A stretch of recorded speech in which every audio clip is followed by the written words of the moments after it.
Pariwisata Bali. Yes, yes, yes.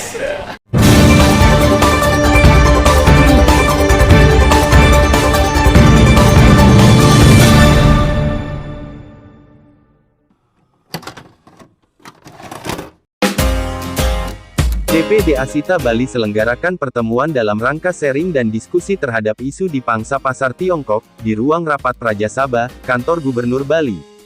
Ketua DPD Asita Bali Putu Winastra, dalam wawancara usai rapat diskusi menyebutkan tujuannya adalah meluruskan dan mencari solusi terkait pemberitaan di media massa tentang Zero Tour Fee, monopoli pasar China dan jual beli kepala. Ia berharap juga dalam pertemuan ini nantinya sesuai dengan harapan Gubernur Bali. Anggota Asita Bali yang bermain di pasar Tiongkok untuk tidak membawa wisatawannya ke toko-toko yang dimaksud. Apabila ada operator China memaksakan hal tersebut maka anggota Asita akan menolak dan melaporkannya ke Dinas Pariwisata Bali dan bisa dilaporkan kepada Komjen China yang ada di Provinsi Bali. Hari ini Pak Putu, bisa diinfokan ke kita?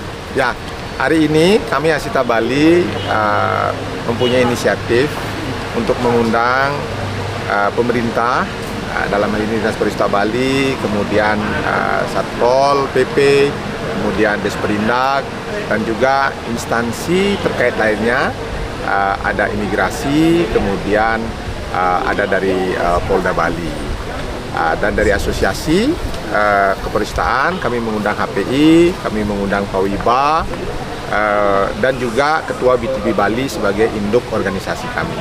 Tujuan kami hari ini melakukan pertemuan ini adalah untuk meluruskan dan mencari solusi terkait pemberitaan di media massa tentang Zero Tour Fee, kemudian monopoli pasar Cina, kemudian juga ada jual beli kepala.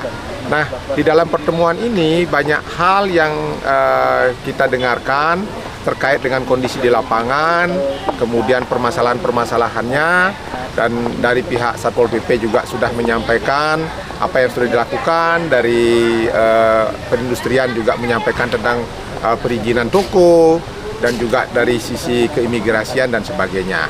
Nah, tentu muara daripada pertemuan ini bagaimana kita mencari solusi agar pariwisata Bali yang dicanangkan oleh Bapak Gubernur Bali sebagai pariwisata berkualitas dan berkelanjutan bisa terimplementasikan dengan baik.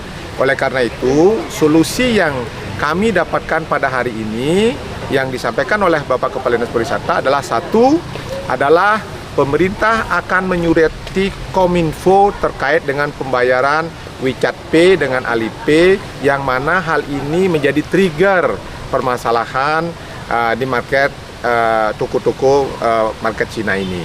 Kedua adalah komitmen kami, Asita Bali, kemudian HPI Bali berkomitmen untuk menjaga keamanan dan kenyamanan destinasi Bali ini. Komitmen itu kami akan tunjukkan adalah anggota Asita Bali yang bermain pasar Tiongkok berkomitmen untuk tidak membawa wisatawannya ke toko-toko yang dimaksud. Kemudian apabila ada tour operator dari Cina memaksakan untuk itu, maka anggota Asita akan menolak dan akan melaporkan TO Cina ini kepada Dinas Pariwisata Provinsi Bali supaya bisa dilaporkan juga kepada konjen Cina yang ada di Bali. Sehingga apa? Hiruk pikuk yang baru muncul ini setelah pandemi tidak terjadi lagi lebih besar seperti yang dulu-dulu lagi. Mari kita jaga secara bersama-sama agar Bali ini menjadi sebuah destinasi yang terbaik di dunia ini. Pak, mungkin Pak Putu, mungkin terakhir Pak, untuk tindakan terhadap toko-toko yang masih melanggar itu seperti apa, Pak? Nah, justru kami meminta kepada pemerintah melalui Satpol PP dan juga imigrasi, berikutnya adalah perindustrian, untuk mengecek tentang perizinannya. Katanya kalau sudah melanggar, tidak sesuai dengan aturan, bisa ditutup. Nah, kami justru menunggu pembuktian tersebut, karena tadi Pak Satpol PP juga mengatakan bahwa Satpol PP tidak tinggal diam, selalu melakukan sidak. Nah, justru itulah yang kami tunggu habis pertemuan ini, apa hasil daripada tindakan Satpol PP dan instansi keamanan lainnya. Demikian. Oke, terima kasih, Pak. Ya. Awak media Gatra Dewata melaporkan.